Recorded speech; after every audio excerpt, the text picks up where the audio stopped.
الحمد لله وكفى وسلام على عباده الذين اصطفى أما بعد أعوذ بالله من الشيطان الرجيم بسم الله الرحمن الرحيم وَلَنَبْلُوَنَّكُمْ بِشَيْءٍ مِّنَ الْخَوْفِ وَالْجُوعِ وَنَقْصٍ مِّنَ الْأَمْوَالِ وَالْأَنفُسِ وَالثَّمَرَاتِ وَبَشِّرِ الصَّابِرِينَ الَّذِينَ إِذَا أَصَابَتْهُم مُّصِيبَةٌ قَالُوا إِنَّا لِلَّهِ وَإِنَّا إِلَيْهِ رَاجِعُونَ أُولَٰئِكَ عَلَيْهِمْ صَلَوَاتٌ مِّن رَّبِّهِمْ وَرَحْمَةٌ وَأُولَٰئِكَ هُمُ الْمُهْتَدُونَ سبحان ربك رب العزة عما يصفون وسلام على المرسلين والحمد لله رب العالمين اللهم صل على سيدنا محمد وعلى آل سيدنا محمد وبارك وسلم۔ اسلامی مہینہ محرم سے شروع ہوتا ہے اور ذی الحجہ پہ جا کر ختم ہوتا ہے۔ ابتدا میں بھی قربانی، انتہا میں بھی قربانی۔ ایک سبق ہے ہم سب کے لیے کہ جو کچھ ہمارے پاس ہے یہ سب اللہ کا دیا ہوا ہے۔ اللہ کے نام سے قربان کرنے کا وقت آئے تو انسان اس میں کمی نہ کرے۔ چنانچہ محرم میں سیدنا حسین رضی اللہ تعالیٰ عنہ کو شہید کیا گیا 10 محرم کو، اور ذی الحجہ میں حضرت ابراہیم علیہ السلام نے اپنے بیٹے اسماعیل علیہ السلام کو اللہ کے نام سے قربان کیا، جس کی وجہ سے عید الاضحیٰ منائی جاتی ہے۔ دونوں قربانیاں ہیں، ایک خلیل کی قربانی ہے، ایک محبوب کے نواسے کی قربانی ہے۔ اب یہ قربانی کے حالات کیسے ہیں اس کا پس منظر ذرا سن لیجیے کہ نبی علیہ السلام کے زمانے میں اللہ نے دین کو بہت قبولیت دی۔ یدخلون فی دین اللہ افواجا، آخری زمانے میں لوگ فوج در فوج، گروہ در گروہ دین میں داخل ہوتے تھے اور اسلامی سلطنت پھیلتی جا رہی تھی۔ جب نبی علیہ السلام نے پردہ فرمایا، اب فتنوں نے سر اٹھایا۔ ابوبکر صدیق رضی اللہ عنہ خلیفہ اول بنے، اور سب سے پہلا فتنہ جو پیش آیا وہ مانعین زکوٰۃ کا تھا کہ کچھ لوگ ایسے تھے جو کہنے لگے ہم زکوٰۃ بیت المال میں جمع نہیں کروائیں گے، اپنے علاقے میں خود تقسیم کر دیں گے۔ وہ زکوٰۃ کے منکر نہیں تھے مگر اجتماعی نظام کو توڑنا چاہتے تھے، اس سے دین کا ایک سیٹ اپ خراب ہوتا تھا۔ تو وہ صدیق ان کے خلاف ڈٹ گئے، فرمایا کہ کیسے ہو سکتا ہے کہ نبی اسلام کے دین میں کمی ہو اور میں زندہ رہوں۔ عمر رضی اللہ عنہ جیسے صحابہ نے بھی انہیں کہا کہ اے اللہ کے اے امیر المومنین، آپ ان کے ساتھ اتنی زیادہ سختی نہ کریں۔ تو کہا کیوں نہیں کروں گا؟ اگر یہ بیل، اگر یہ اپنا جانور مان زکوٰۃ میں دیتے تھے اور اس کی رسی نہیں دیں گے تو میں اس پر بھی ان کے ساتھ قتال کروں گا۔ میں دین کو اسی حال میں رکھوں گا جس حال میں نبی اسلام چھوڑ کر گئے۔ ایُنقص وأنا حی، یہ کیسے ہو سکتا ہے کہ دین میں نقص آ جائے اور میں زندہ رہوں؟ یہ سیدنا صدیق اکبر کی نسبت اتحادی تھی نبی اسلام کے ساتھ کہ انہوں نے دین کو بالکل اسی طرح برقرار رکھا۔ پھر اس کے بعد ایک نیا فتنہ شروع ہوا جھوٹی نبیوں کا۔ مسلمہ کذاب ایک جھوٹا نبی تھا، اس نے نبوت کا دعویٰ کر لیا اور بہت سارے لوگ اس کے ساتھ مل گئے۔ تو سیدنا صدیق اکبر نے حضرت خالد بن ولید عنہ کو اس کی سرکوبی کے لیے بھیجا۔ بہت سارے مسلمان شہید ہوئے۔ بہرحال اللہ نے مہربانی کی کہ یہ فتنہ بھی ختم ہو گیا۔ پھر خوارج نے سر اٹھایا. یہ عجیب لوگ تھے جو کہتے تھے کہ کبیرہ گناہ اگر کسی سے ہو جائے تو وہ کافر بن جاتا ہے، اور وہ حضرت علی عنہ کے بڑے مخالف تھے. بہرحال یہ سلسلہ اسی طرح چلتا رہا. سیدنا عمر رضی اللہ عنہ کی خلافت آئی. عمر رضی اللہ عنہ کی خلافت میں اللہ نے اس دین کو خوب پھیلایا. چنانچہ کسریٰ بھی فتح ہوا، قیصر بھی فتح ہوا، اور اللہ کے دین کی جو سرحدیں تھیں وہ بہت بڑھتی چلی گئی. علامہ اقبال نے کہا تھمتا نہ تھا کسی سے سیل رواں ہمارا، جدھر جاتے تھے فتح قدم چومتی تھی. حضرت عمر رضی اللہ عنہ کی خلافت کا زمانہ بہت پرسکون، پرامن اور بہت دین کی یعنی وسعت کا گزرا ہے. پھر اس کے بعد سیدنا عثمان غنی رضی اللہ عنہ خلیفہ بنے. یہ تیسرے خلیفہ راشد تھے. ان کے زمانے میں فتوحات اسی طرح جاری رہی. افریقہ فتح ہوا اور کہاں تک اسلامی سرحدیں پھیلتی چلی گئی. اللہ نے اسلام کو بڑی شان و شوکت عطا فرمائی. سیدنا عثمان غنی عنہ کے آخری سالوں میں کچھ فتنہ گر لوگوں نے ایک فتنہ برپا کر دیا اور سیدنا عثمان غنی عنہ پر اعتراضات کرنے شروع کر دیے. ایسے اعتراض جن کے پیچھے حقیقت نہیں تھی، بس غلط فہمیاں تھیں. بہرحال یہ فتنہ اتنا بڑھا کہ سیدنا عثمان غنی عنہ کو شہید کر دیا گیا. اس کے بعد حضرت علی عنہ خلیفہ بنے. مگر حضرت علی عنہ کا پورا دور خلافت جو تھا وہ جنگوں کی نظر رہا. ایک طرف حضرت علی عنہ تھے اور دوسری طرف سیدنا امیر معاویہ رضی اللہ عنہ تھے. سیدنا امیر معاویہ رضی اللہ عنہ کا موقف یہ تھا کہ پہلے قاتلین عثمان کو سزا دی جائے پھر آپ خلیفہ بنے. حضرت علی عنہ فرماتے تھے کہ مجھے اپنے قدم جمانے دو، پھر میں ان سے حساب لے لوں گا بعد میں. تو بہرحال یہ اختلاف بڑھا. حدیث مبارکہ میں نبی الاسلام نے فئتین عظیمتین، دو بڑے گروہ ہوں گے جن کے درمیان جنگ ہوگی، اس کی آپ صلی اللہ علیہ وسلم نے پہلے سے بشارت عطا فرما دی تھی. تو دونوں طرف چونکہ صحابہ تھے تو نبی الاسلام نے ان کو فئتین عظیمتین کا لفظ فرمایا. یہ نبی الاسلام کے الفاظ ہیں. بہرحال پھر ایک وقت آیا کہ حضرت عنہ بھی شہید کر دیے گئے. اس کے بعد سیدنا حسن رضی اللہ تعالیٰ عنہ نے اپنی خلافت کا حق جو تھا وہ حضرت امیر معاویہ رضی اللہ عنہ کو دے دیا. یہ ان کی قربانی بہت بڑی تھی، اور امن کے لیے اتنی قربانی دینا یہ ایک مثال ہے شریعت کے اندر. سیدنا امیر معاویہ رضی اللہ تعالیٰ نے 20 سال حکومت کی. بہت مدبر تھے، سمجھدار تھے، اور اللہ نے ان سے وسعت کا کام لیا. حضرت عمر رضی اللہ عنہ کے زمانے میں جو دین کو وسعت مل رہی تھی وہ سیدنا امیر معاویہ کے زمانے میں بھی اسی طرح جاری رہی. انہوں نے 20 سال حکومت کی. جب 10 سال گزرے تو ایک صحابی تھے حضرت مغیرہ بن شعبہ رضی اللہ تعالیٰ عنہ. یہ بڑے جلیل القدر صحابی ہیں جنہوں نے درخت کے نیچے بیعت رضوان کی تھی.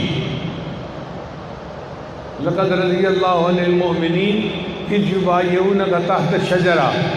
انہوں نے وہ شجرہ والی بیعت کی ہوئی تھی. تو انہوں نے سیدنا امیر معاویہ رضی اللہ عنہ کو آ کر ایک بات کہی کہ آپس میں خلافت کے عنوان پہ جو تنازع تھا اس میں 1 لاکھ مسلمان شہید ہوئے، اور بڑی مشکل سے یہ معاملہ ٹلا ہے، اور اب پھر دین اسلام کو وسعت مل رہی ہے اور امن و امان کا سلسلہ ہے. میرا جی چاہتا ہے کہ آپ اپنی زندگی میں اپنا کوئی ولی عہد مقرر کر دیں تاکہ آپ کے بعد دوبارہ یہ فتنہ نہ کھڑا ہو جائے. اب مشورہ دینے والے نے اخلاص کے ساتھ مشورہ دیا تو سیدنا امیر معاویہ رضی اللہ عنہ نے دیکھا کہ کس کو نائب بنانا چاہیے، ان کو جتنے لوگ موجود تھے ان میں سب سے زیادہ بہتر اپنا بیٹا نظر آیا، یزید اس کا نام تھا۔ چنانچہ انہوں نے 10 سال کے بعد یزید کو اپنا ولی عہد متعین کر دیا اور اس پر لوگوں نے ان سے بیعت کر لی۔ جتنے مسلمان تھے سب نے بیعت کی سوائے 5 حضرات کے۔ یہ 5 حضرات نمایاں حضرات تھے، عالم حضرات تھے، بڑے شان رکھنے والے حضرات تھے۔ ان میں سے ایک سیدنا حسین رضی اللہ تعالیٰ عنہ، نبی علیہ السلام کے نواسے تھے اور جنت کے سردار تھے، جنت کے نوجوانوں کے سردار تھے، اور ان کی شان بڑی تھی اور ان کو اللہ نے نبی علیہ السلام سے نسبت اتحادی عطا فرمائی تھی۔ ایک انہوں نے بیعت نہیں کی۔ ایک ابو بکر صدیق عنہ کے بیٹے عبد الرحمن بن ابی بکر، وہ بھی جو کہ صدیقی نسبت تھی، ان کو بھی اللہ تعالیٰ نے بڑا علم دیا تھا، انہوں نے بھی بیعت نہیں کی۔ اور تیسرا عبداللہ ابن عباس رضی اللہ تعالیٰ عنہ، یہ امام المفسرین بھی تھے اور نبی علیہ السلام کے بہت قریبی رشتہ دار تھے، انہوں نے بھی بیعت نہیں کی۔ ایک عبداللہ ابن عمر رضی اللہ تعالیٰ عنہ، یہ امام المحدثین تھے، حضرت عمر رضی اللہ عنہ کے بیٹے تھے اور ان کی علم کی نسبت بہت اونچی تھی، بہت بلند تھی، یہ بڑے علماء صحابہ میں سے سمجھے جاتے تھے۔ اور 5ویں تھے عبداللہ ابن زبیر رضی اللہ تعالیٰ عنہ، یہ سیدنا صدیق رضی اللہ عنہ کے نواسے تھے، زبیر رضی اللہ عنہ کے بیٹے تھے۔ اللہ نے علم میں ان کو بھی اونچا مقام عطا فرمایا تھا، تو ان 5 حضرات نے بیعت نہیں کی۔ اب اللہ کی شان دیکھیے کہ وقت کے ساتھ عبد الرحمن بن ابی بکر فوت ہو گئے، تو باقی 4 حضرات رہ گئے۔ ایک سیدنا حسین عنہ، دوسرا سیدنا عبداللہ ابن زبیر عنہ، تیسرا عبداللہ ابن عمر اور عبداللہ ابن عباس عنہ۔ ان 4 میں سے 2 حضرات نے یہ فیصلہ کیا کہ ہمیں بیعت کر کے اجتماعیت کو مضبوط کر دینا چاہیے۔ چنانچہ عبداللہ ابن عمر عنہ نے اور عبداللہ ابن عباس عنہ نے اس کے ہاتھ پر بیعت کر لی۔ اب باقی 2 حضرات بچ گئے، ایک سیدنا حسین رضی اللہ تعالیٰ عنہ اور دوسرا عبداللہ ابن زبیر عنہ۔ عبداللہ ابن زبیر عنہ کے چاہنے والے مکہ مکرمہ میں بہت زیادہ تھے، اور سیدنا حسین عنہ کے چاہنے والے تو پوری دنیا میں تھے، لیکن مدینہ میں بہت ہی زیادہ تھے۔ اب عبداللہ ابن زبیر عنہ نے تو اپنے لیے عافیت اس میں ڈھونڈی کہ میں مکہ ہی میں رہوں گا، مکہ سے باہر نہیں نکلوں گا، تاکہ جو حاکم ہے وہ میرے خلاف کوئی قدم نہ اٹھا سکے۔ اور انہوں نے سیدنا حسین عنہ کو بھی یہی مشورہ دیا کہ آپ جائیں اور جا کے مدینہ طیبہ کے اندر رہیں، آپ کے جانثار لوگ موجود ہیں، آپ کو وہاں کوئی ہاتھ بھی نہیں لگا سکتا، آپ اپنی آرام کی زندگی گزاریں گے۔ مگر سیدنا حسین عنہ کا معاملہ اور تھا، ان کو کوفہ کے تقریباً 10-12 ہزار لوگوں کے خطوط ملے، جس میں لوگوں نے کہا کہ جی آپ کوفہ آئیں، ہم آپ کے ہاتھ پر بیعت کرنے کے لیے تیار ہیں۔ اب سیدنا حسین عنہ کے سامنے اتنے ہزاروں لوگوں کے خط تھے جس کہ مجھے ان لوگوں سے بیعت لے لینی چاہیے۔ اس کے لیے انہوں نے مسلم بن عقیل رضی اللہ عنہ کو بھیجا کہ آپ کوفہ جائیں اور جا کے وہاں کے حالات معلوم کریں۔ چنانچہ مسلم بن عقیل جب کوفہ آئے تو کوفہ والوں نے ان کا بڑا استقبال کیا، انہوں نے جوش و خروش دیکھا، کوفہ والوں کے حالات کو دیکھا، تو انہوں نے سیدنا حسین عنہ کو خط لکھا کہ جی آپ تشریف لائیے، لوگ آپ کے ہاتھ پر بیعت کرنے کے لیے تڑپ رہے ہیں اور اس وقت بہت ضروری ہے آپ کا آنا۔ جب حاکم وقت کو پتہ چلا کہ کوفہ کے لوگ تو سیدنا حسین عنہ سے بیعت کرنا چاہتے ہیں، تو اس نے کوفہ کے حاکم کو بدل دیا، ابن زیاد کو کوفہ کا گورنر بنا دیا۔ اب یہ ابن زیاد بڑا سخت طبیعت کا آدمی تھا، اس نے آ کر تقریریں کی اور لوگوں کو ڈرایا دھمکایا کہ تم اگر حاکم وقت کی بات نہیں مانو گے، تمہارے ساتھ سختی کریں گے، یہ کریں گے، یہ کریں گے، اور لوگ سہم گئے۔ چنانچہ لوگوں نے اپنی رائے بدل لی۔ اب جب لوگوں کی رائے بدلتی نظر آئی تو جو نمائندے بھیجے تھے مسلم بن عقیل رضی اللہ عنہ، انہوں نے چاہا کہ میں خط لکھ کر سیدنا حسین رضی اللہ عنہ کو حالات کا اطلاع دے دیتا ہوں، مگر انہوں نے جس گھر میں پناہ لی وہاں ان کو شہید کر دیا گیا، اور وہ دوسرا خط نہیں لکھ سکے بتانے کے لیے کہ اب حالات وہ نہیں رہے جو پہلے تھے۔ ادھر سیدنا حسین رضی اللہ عنہ نے ارادہ کر لیا کہ میں کوفہ چلتا ہوں۔ بعض صحابہ نے ان کو منع بھی کیا کہ آپ اگر جانا چاہ رہے ہیں تو اپنے ساتھ لشکر لے کر جائیں۔ انہوں نے کہا نہیں، اللہ میری موافق کافی ہے، اور اگر اللہ کو منظور ہے میرا شہید ہو جانا تو میں شہید ہونے کے لیے تیار ہوں۔ موت سے تو وہ لوگ ڈرتے نہیں تھے، ان کے دل میں اللہ تعالیٰ کی محبت ایسی تھی کہ وہ ترستے تھے کہ ہمیں شہادت کا رتبہ نصیب ہو جائے۔ چنانچہ وہ اپنے کنبے کو لے کر، خاندان کی عورتوں مردوں کو لے کر وہاں سے نکلے۔ جب کوفہ کے قریب پہنچے تو ابن زیاد نے ایک شخص تھا، اس کا نام تھا شمر، وہ بہت ہی شقی القلب بندہ تھا، اس کو بھیجا اور اس کو کہا کہ جا کے تم ان سے بیعت لو اور اس قصے کو ختم کرو تاکہ یہ معاملہ ختم ہو جائے۔ جب باقی سارے لوگ مجھ سے بیعت کر چکے ہیں تو پھر صرف یہ 100 بندے ہیں گھر کے، تو اس گھرانے کو بھی بیعت پہ آمادہ کر لیا جائے۔ چنانچہ وہ ہزاروں کا لشکر لے کر آیا اور ایک گھرانے کے تقریباً 100 کے قریب بندے ایک جگہ پر خیمہ لگائے ہوئے تھے، خیمے کا گھیرا کر لیا، اور اس کے بعد انہوں نے ان کے کھانا پینا سامان جو پانی تھا وہ بھی بند کر دیا۔ یہ محاصرہ کئی دن جاری رہا۔ سیدنا حسین جناب نے 3 شرطیں پیش کی۔ فرمایا ایک شرط تو یہ ہے کہ مجھے یزید کو خود ملنے دیا جائے۔ اس نے کہا ملنے دیا جائے گا، پہلے بیعت کریں بعد میں ملاقات ہوگی۔ انہوں نے فرمایا بیعت کا ہی تو مسئلہ ہے، اگر بیعت کر لی تو پیچھے تو پھر جھگڑا ہی کوئی نہ رہا۔ اس نے کہا نہیں، یہ شرط نہیں میں مانتا۔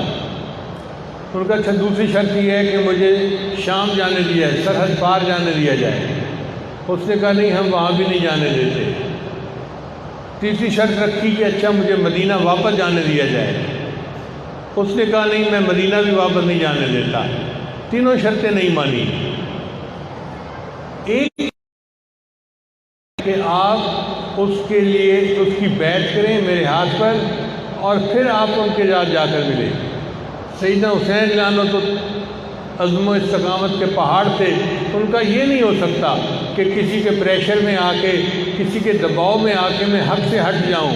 مجھے جتنا مرضی تم پریشرائز کرو گے، میں میں اللہ کے دین کے لیے ڈٹا رہوں گا۔ اگر اس میں میری جان جاتی ہے، میرا پورا کنبہ قربان ہو جاتا ہے تو میں اس کے لیے تیار ہوں۔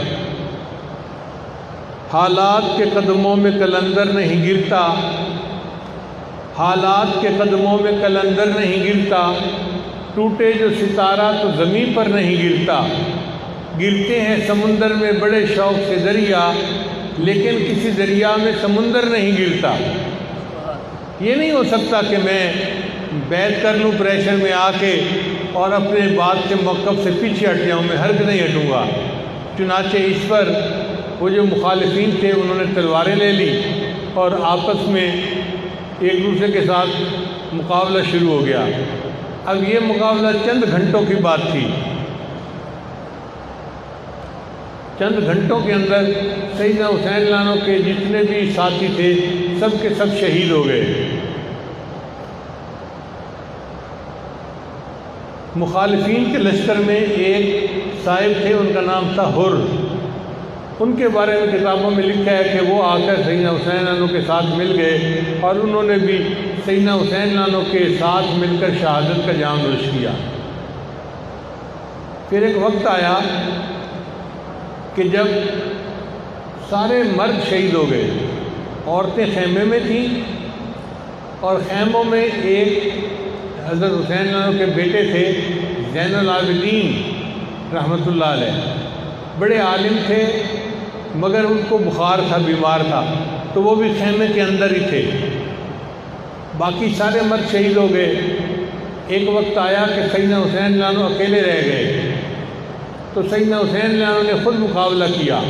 اب آپ اندازہ لگائیے کہ چاروں طرف سے مخالفین نے گھیرا کیا ہوا ہے اور ہزاروں کی تعداد میں ہیں، اور یہ اکیلے ہیں اور ان کے ساتھ نمرد آزما ہیں، اور ان کو موت سے کوئی ڈر نہیں ہے، بلکہ یہ اللہ کے دین کے لیے اپنی جان کا نذرانہ اپنے اللہ کو پیش کر رہے ہیں۔ اتنے میں عصر کی نماز کا وقت آ گیا تو سیدنا حسین نے عصر کی نماز قضا نہیں کی، بلکہ عصر کی نماز پڑھنی شروع کر دی۔ وہ جانتے تھے کہ نماز کتنی اہم ہے کہ عین حالت جنگ میں بھی اس کو قضا نہیں کر سکتے، اس کو پڑھنا ضروری ہے۔ وہ سجدے کی اہمیت کو جانتے تھے، چنانچہ وہی ہوا کہ جب وہ سجدے میں گئے تو مخالفین نے ان کو شہید کر دیا اور انہوں نے جام شہادت نوش کر لیا۔ تقریباً 72 لوگ تھے جنہوں نے اپنی جانوں کا نذرانہ پیش کیا، اور یہ قربانی بہت بڑی قربانی تھی۔ ابراہیم خلیل اللہ نے تو ایک بیٹے کی قربانی پیش کی تھی، اور نبی علیہ السلام کے نواسے نے پورے کنبے کی قربانی پیش کی۔ قربانی وہ بھی تھی، قربانی یہ بھی تھی۔ وہ قربانی بھی توحید کی یاد دلاتی ہے، اور سیدنا حسین کی قربانی بھی توحید کی یاد دلاتی ہے۔ چنانچہ سیدنا حسین کی یہ قربانی تاریخ کا ایک حصہ بن گئی۔ شاعر نے کہا، کتنی خدمت کر گیا وہ جیتے جی اسلام کی، لاج رکھ لی اس نے اپنے نانا جی کے نام کی، دے گیا باطل کی وہ ساری فوجوں کو شکست، کھول کر رکھ دی اسلام کی، اس نے جو کرنا تھا وہ کر ہی گیا دین کے لیے، اس کو پرواہ ہی نہ تھی جیسے کبھی اعلام کی، روند ڈالی غیر کی ساری بھیانک ساز، روشنی پھیلا گیا وہ آخری پیغام کی، کربلا میں وہ کھڑا تھا استقامت کا پہاڑ، دھمکیاں ملتی رہیں گرچہ برے انجام کی۔ بہت کوشش کی گئی کہ وہ دباؤ میں آ جائیں، مگر سیدنا حسین رضی اللہ تعالیٰ عنہ تو استقامت کے پہاڑ تھے۔ انہوں نے ثابت کر دیا کہ ہرگز نہیں، جب مومن دین کے لیے قدم اٹھا لیتا ہے تو پھر اپنی جان کا نذرانہ بھی اپنے اللہ کو پیش کر دیتا ہے۔ ہری ہے شاخ تمنا ابھی جلی تو نہیں، دبی ہے آگ جگر کی مگر بجھی تو نہیں، جفا کی تیغ سے گردن وفا شعاروں کی، کٹی ہے برسر میدان مگر جھکی تو نہیں۔ مومن کی گردن کٹ سکتی ہے مگر باطل کے سامنے جھک نہیں سکتی۔ چنانچہ یہ درس تھا جو سیدنا حسین نے اپنی شہادت کے ذریعے اس امت کو دیا۔ حدیث مبارکہ میں آتا ہے کہ شہید کے خون کا پہلا قطرہ جب زمین پر گرتا ہے اللہ تعالیٰ اس کے سارے گناہوں کو معاف فرما دیتے ہیں۔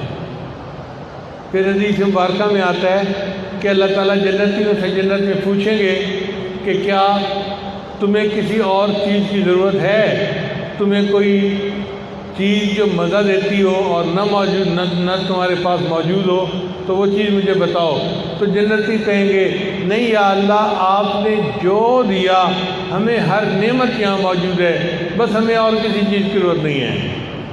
مگر شہید اس میں کھڑا ہوگا اور شہید کہے گا کہ یا اللہ، نعمتیں تو ساری یہاں موجود ہیں، لیکن ایک نعمت وہ تھی کہ دنیا میں جب میں نے آپ کے نام پہ اپنی جان قربان کی تھی، جو لطف اور مزہ مجھے اس میں آیا تھا وہ مجھے جنت میں بھی نہیں آ رہا۔ تو میرا دل یہ چاہتا ہے اوہ یا ثم اقتل، مجھے آپ پھر زندہ کر دیں، پھر میں شہید کیا جاؤں، پھر زندہ کر دیں، پھر میں شہید کیا جاؤں۔ تو شہید کو اللہ تعالیٰ ایسی لذت عطا فرماتے ہیں کہ وہ جنت میں بھی تمنا کرے گا کہ مجھے زندہ کیا جاتا اور مجھے دوبارہ شہید کیا جاتا۔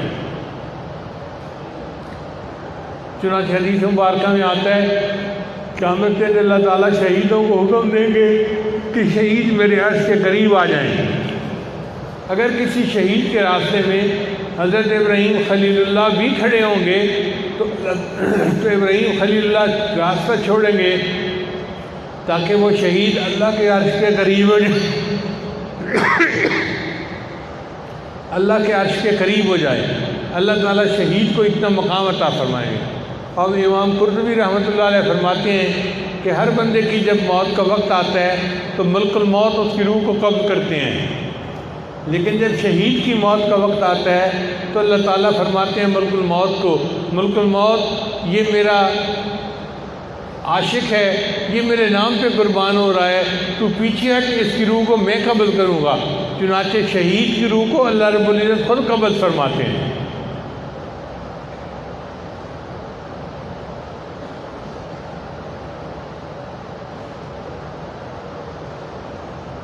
سیدنا حسین اللہ عنہ نے پوری امت کو یہ سبق دیا،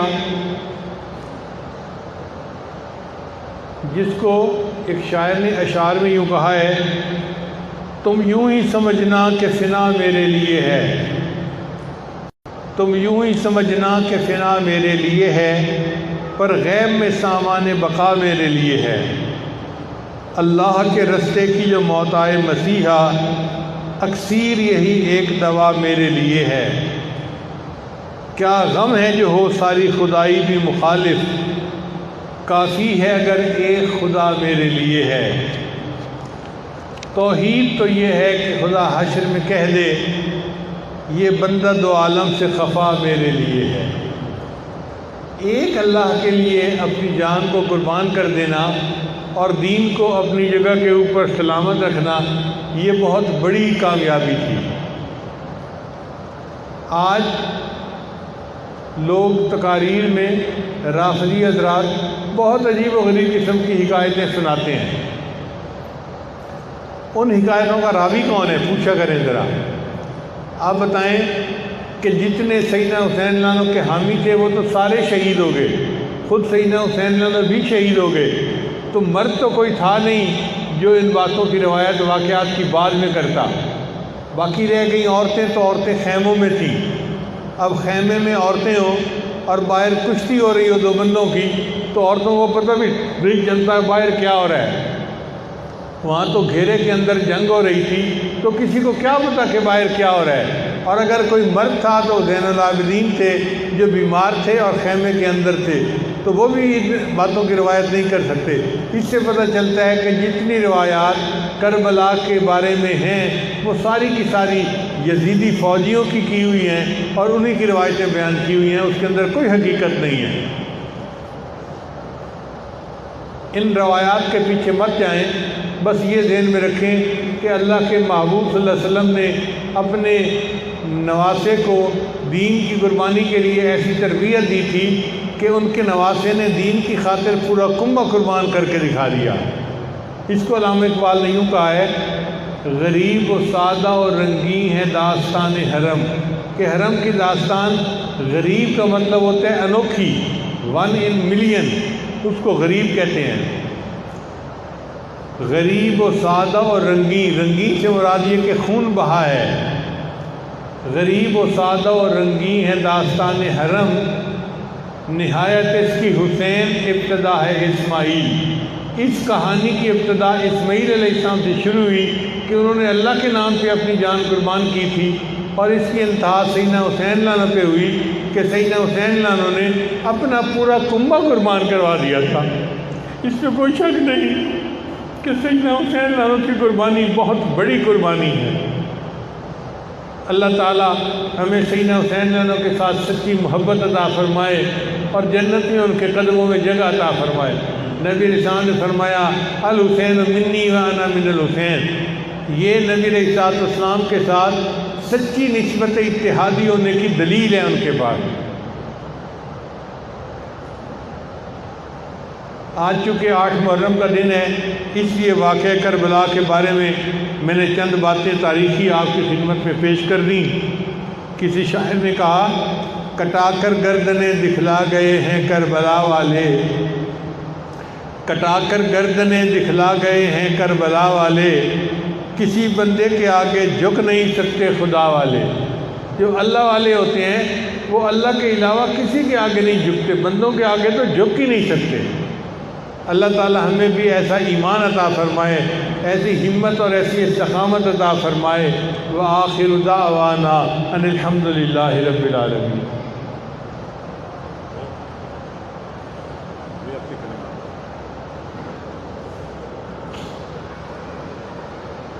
بہت سارے حضرات دور قریب سے بیٹھ کے لیے آئے ہوئے ہیں، یا جس توبہ کے کلمات پڑھائے گا آپ سچے دل کے ساتھ پیچھے پیچھے پڑھتے جائیے۔ بسم اللہ الرحمن الرحیم، لا الہ الا اللہ محمد الرسول اللہ، آمنت باللہ وملائکتہ وکتبہ ورسلہ والیوم الآخر والقدر خیرہ وشرہ من اللہ تعالی والبعث بعد الموت، آمنت باللہ کما ہوا باسمائہ وصفاتہ وقبلت جمیع احکامہ اقرار باللسان وتصدیق بالقلب، اشہد ان لا الہ الا اللہ واشہد ان محمدا عبدہ ورسولہ، استغفر اللہ ربی من کل ذنب واتوب الیہ برحمتک یا ارحم الراحمین۔ ان کلمات کو پڑھنے سے بیعت ہو چکے ہیں۔ چند معمولات ہیں جن کو کریں گے تو اللہ تعالیٰ دل کو منور کریں گے۔ پہلا عمل 100 مرتبہ استغفار صبح و شام پڑھنا، دوسرا عمل 100 مرتبہ درود شریف صبح و شام پڑھنا، تیسرا عمل قرآن مجید ایک پارہ تلاوت روزانہ کرنا، چوتھا چلتے پھرتے ہر وقت دل میں اللہ کو یاد کرنا، اس کو وقوف قلبی کہتے ہیں، اور پانچواں عمل ہے مراقبہ۔ مراقبے کا طریقہ یہ ہے کہ جب نماز پڑھ کے فارغ ہوں تو تھوڑی دیر کے لیے اللہ کی طرف متوجہ ہو جائیں، آنکھیں بند کر لیں، یہ سوچیں کہ اللہ کی رحمت آ رہی ہے، دل میں سما رہی ہے، دل کی ظلمت اور سیاہی دور ہو رہی ہے، اور میرا دل اللہ اللہ اللہ کہہ رہا ہے۔ انشاءاللہ یہ چند منٹ کا مراقبہ دل میں اللہ کی محبت کو پیدا کرے گا اور آپ خود اس کی حرارت کو محسوس کریں گے۔ اللہ تعالیٰ سب کو اپنے مقبول بندوں میں شامل فرمائے۔ جزاکم اللہ۔